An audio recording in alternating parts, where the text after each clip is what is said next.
Hello everyone, my name is Asyrafchazz and welcome back to yet another One Piece card game video. So Bandai had a policy presentation earlier on in the afternoon, but they talked about a lot of different games, including a new one called Union Arena, which looks pretty cool. But in this video, we're just going to cover every single piece of information pertaining to the One Piece card game. So bear with me, this video is going to be a little bit long because I'm going to be explaining some of the card effects as well, but it's going to be a great update video because this is a lot of news that was just announced today. So sit back, relax, and yeah, enjoy the update. If you enjoyed this video, please consider giving a like and subscribing if you want to keep up to date with more One Piece card game content. Now without further ado, let's take a look at all the news that just came out today. So they first started out with introducing the Big Mom starter deck, which we already knew about, and also 3 new cards. Now 2 of them we've kind of seen before. They were revealed on the official Twitter page, Charlotte Katakuri and Charlotte Brûlée. I have not talked about them on this channel because I was kind of waiting for the next super rare to be revealed, but since they are here, let's just talk about all of them. And they reveal a new card in the form of Charlotte Pudding as well. So let's talk about Katakuri first. Katakuri is a 4-cost 6000 power with a striker attribute, part of the Big Mom Pirates, and his ability is on play, look at up to 1 life card from the top of your or your opponent's life area and put it either on the top or the bottom of the life area. Then if you have less life cards than your opponent, this character gains rush. So I feel like Katakuri is going for that information reveal.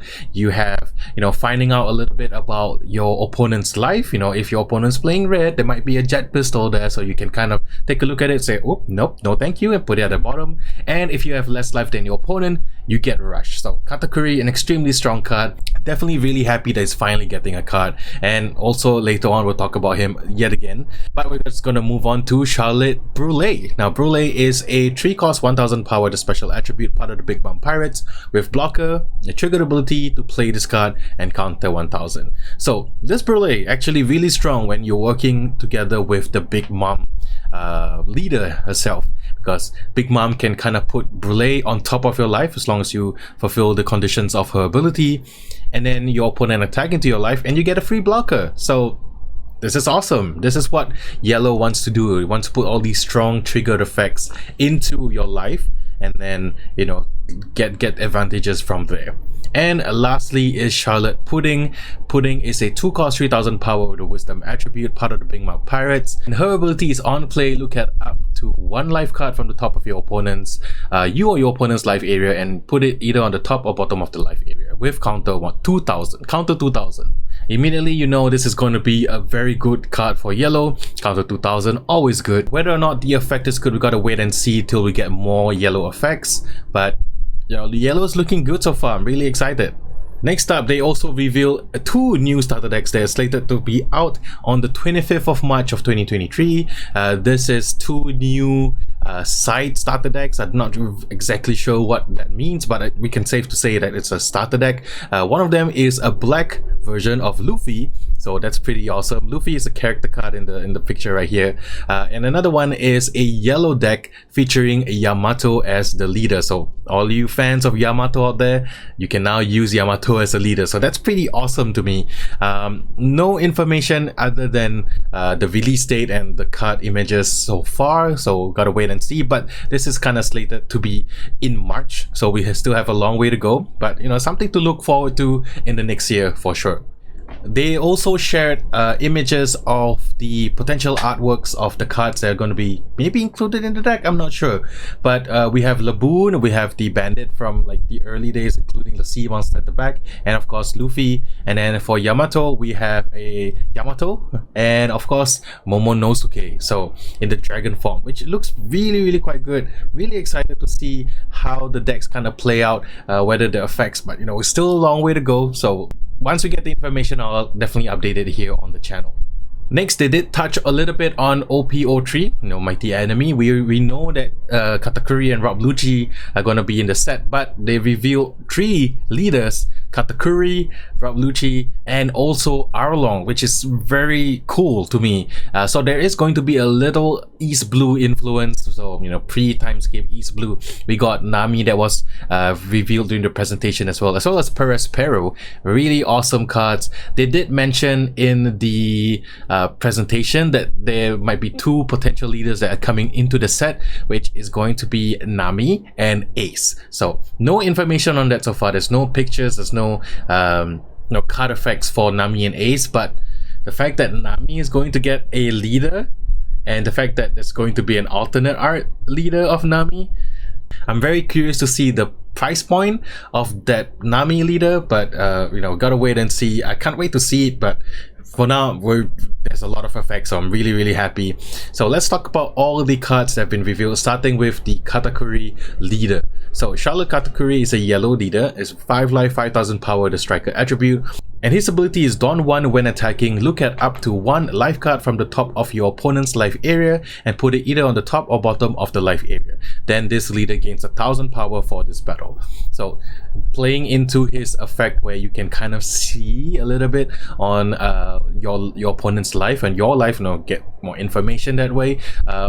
Right now it seems pretty basic and generic, but I think it will work well with other cards once we get more reveals for OPTCG, so we gotta wait and see.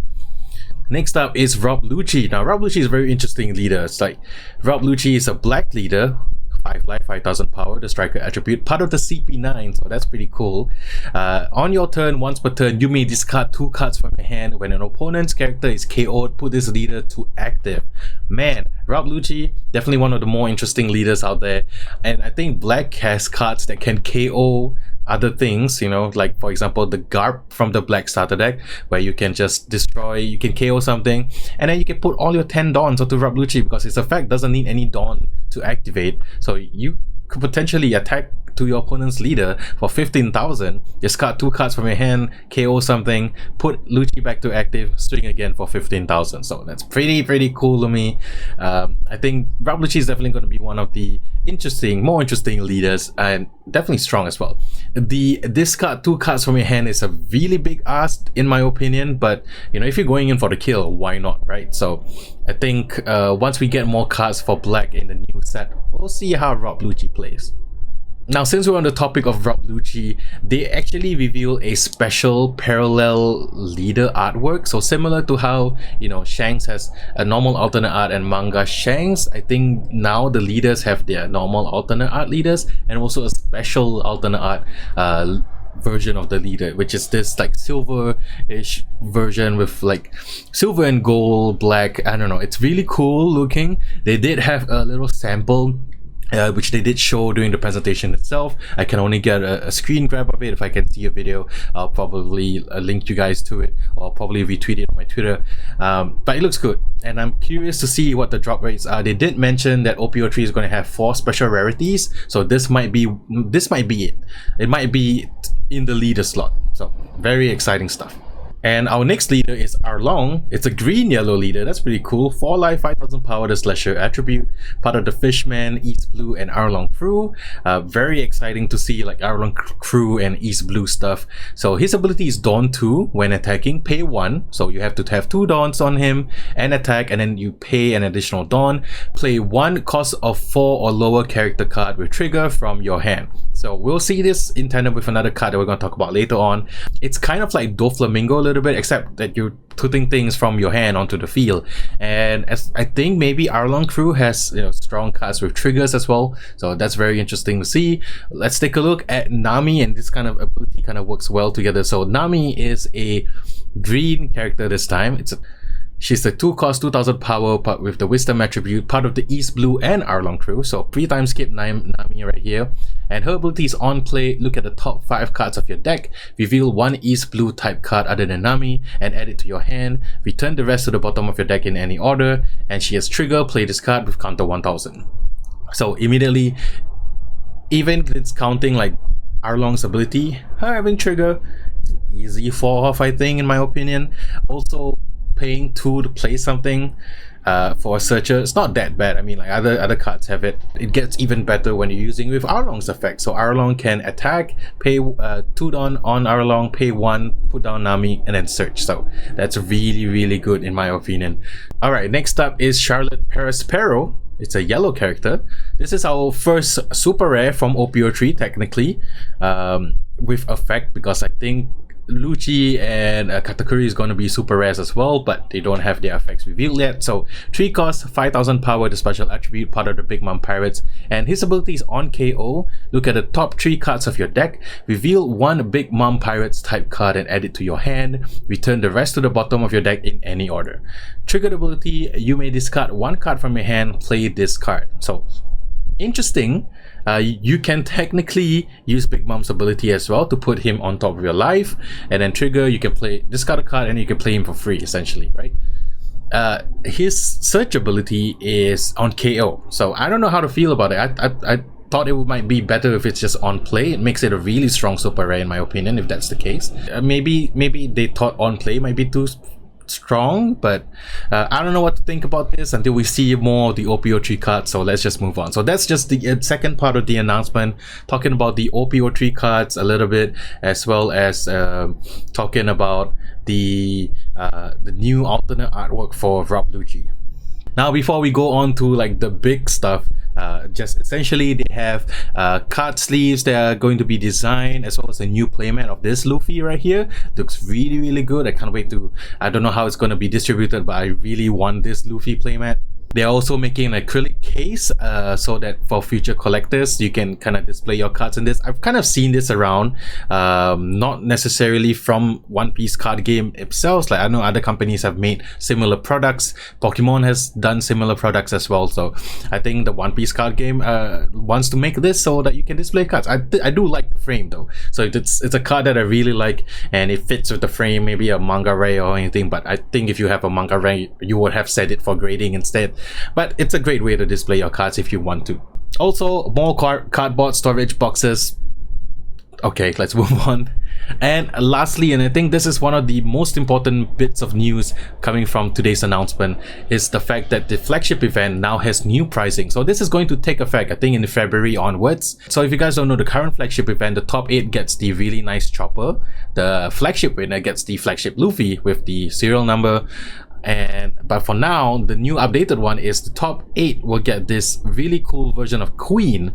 This is the Queen from the, I believe it's from the purple starter deck, and then also of Rush Zoro, and this is only for the winner. It looks absolutely amazing. The borders are insane. The foiling on it, they did show it live.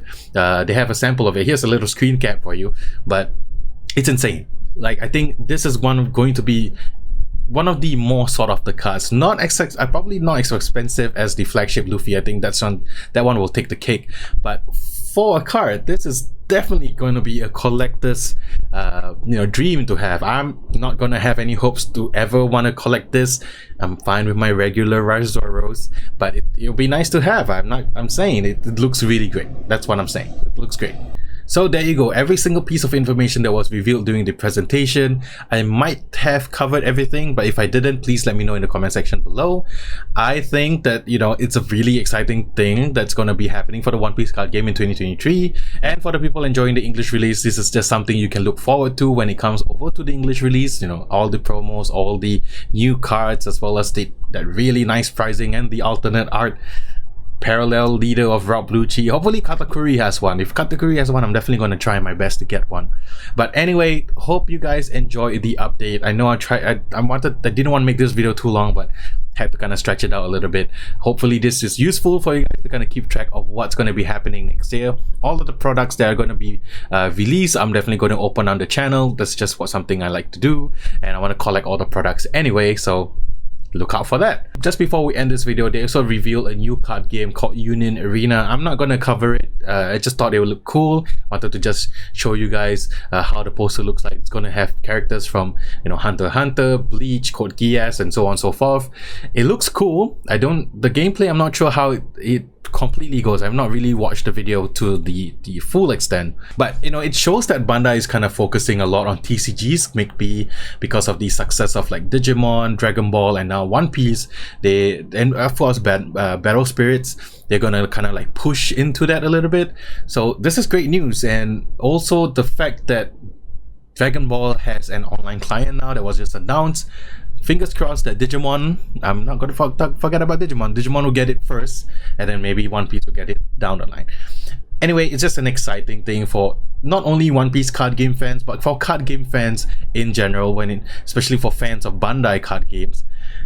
Can't wait to see what the future brings. But anyway, for the One Piece card game stuff, you know I got you covered. And yeah, can't wait to see more cards in the future. Well, that's it for me for today. I hope you guys enjoyed this video. If you do, please consider giving a like and subscribing if you want to keep up to date with more One Piece card game content. But until the next time, have a great week ahead, and I'll see you guys in the next one. Peace.